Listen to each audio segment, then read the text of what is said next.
E bentornati sul nostro canale. Oggi di cosa vi voglio parlare? Non lo so, quindi parliamo un po' in generale del nuovo studio. Per esempio, guardate che fotografia, me l'ha fatta il mio amico Leonardo Ruiu. Andate sul suo sito se avete bisogno di un ottimo direttore della fotografia, perché la luce fa tanto. Come potete vedere dal vecchio video, l'avevo fatta io un po' con la luce ambientale, non si poteva guardare. Comunque, tornando a noi, di cosa parliamo? Ditemi voi. Ma andate a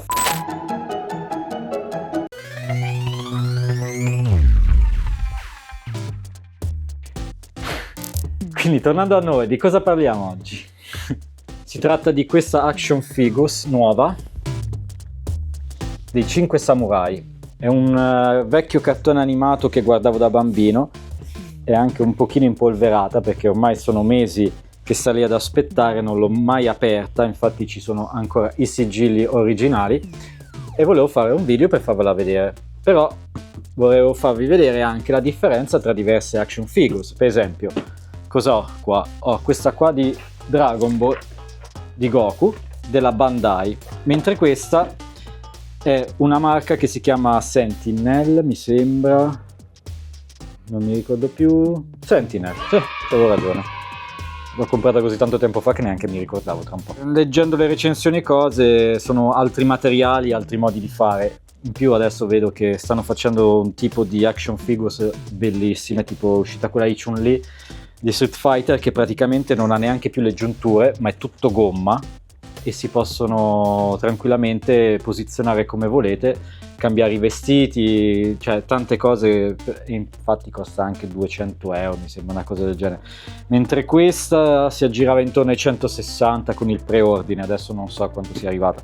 E poi nell'arco degli anni ne ho collezionate altre ancora, tipo queste sono diciamo le new entry, le ultime che avevo preso per modo di dire, ma ne ho veramente tante, tipo questa qua di Dana di Ghostbusters, poi che ne so, c'è per esempio queste che sono le mie preferite di Final Fantasy, un gioco che ho apprezzato, alla fine è stato molto criticato ma non era così male, c'è stato di meglio.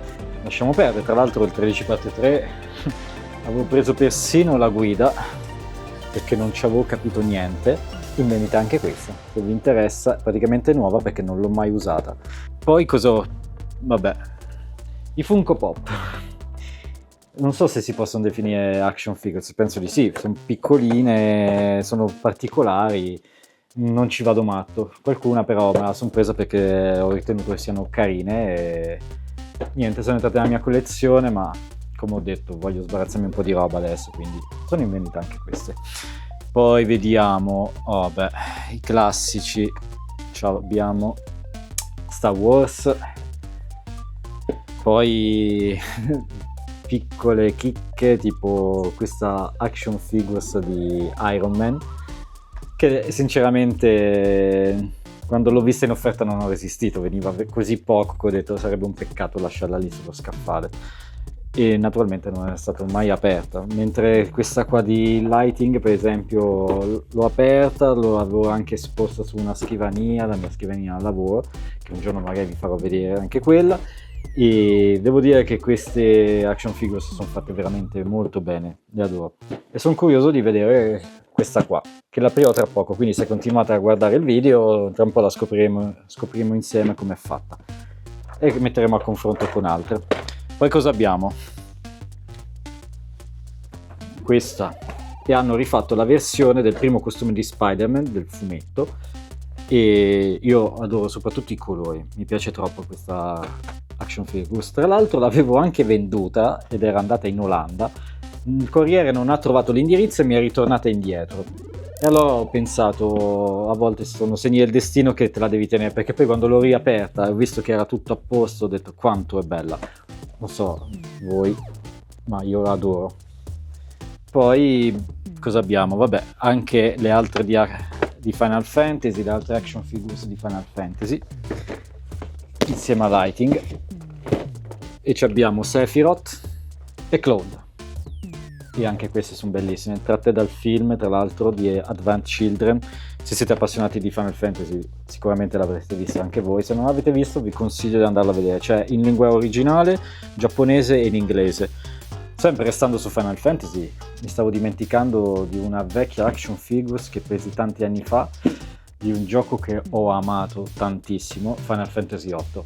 Molti lo criticano, che la storia non sarà il massimo, ma io lo adoravo perché tra l'altro è stato il primo a essere tradotto in italiano, e quindi io da bambino, che proprio inglese zero, per me era già un capolavoro il fatto che potessi capire tutto quello che dicevano e soprattutto capire cosa stavo facendo, perché comunque Final Fantasy non è un gioco così semplice.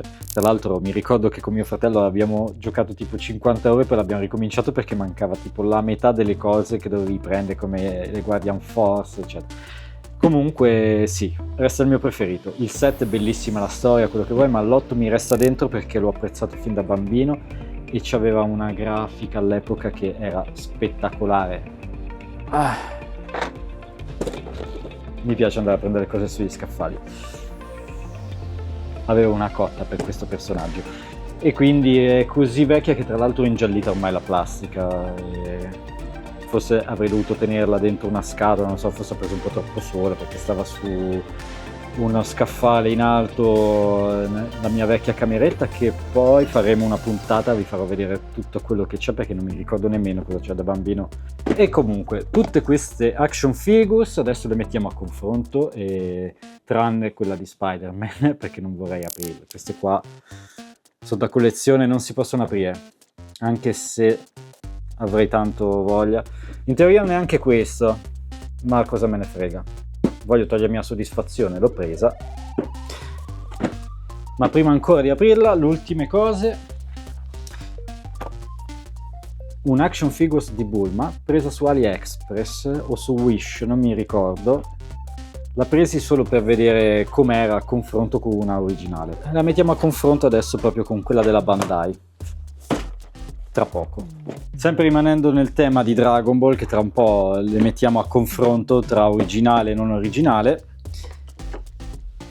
Questa è l'ultima, sì, giuro, basta, perché poi ogni tanto, sentite, vedo qualcosa che veramente mi piace, non resisto, lo so che dovrei evitare perché ne devo vendere di roba, non acquistare, cavolo, a parte i Lego, quelli non finiranno mai. Però Gogeta è sempre stato il mio personaggio preferito, tra l'altro appare solo in un episodio, un movie, se non l'avete visto ve lo consiglio, che è stupendo, dove c'è questo demone, scusate, al contrario, questo demone qua nell'aldilà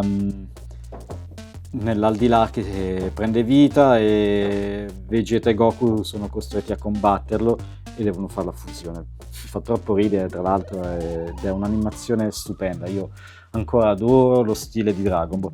Però, chiusa parentesi, adesso andremo a confrontare tutto, anche questa non l'ho mai aperta e l'aprirò con voi.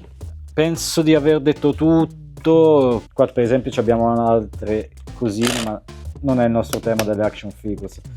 È un piccolo salvadanaio di Jack Skeletor. Poi, se vi interessa, scrivetemi e vi farò anche il video su queste cose. Se poi un giorno mi dite: Ivan, mi fai vedere meglio quell'oggetto, non è un problema, tanto siamo qua apposta. Poi, se vi interessa, sapete anche dove trovare il mio canale eBay, dove vendo la roba, e in bocca al lupo.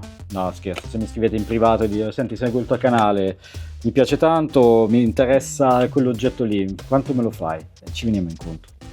E se proprio vogliamo mettere a confronto tutte le action figures di Dragon Ball, allora dobbiamo mettere a confronto anche quelle che si trovavano nell'uovo di Pasqua di quest'anno di Dragon Ball. Io sono stato sfortunato e ho trovato questo.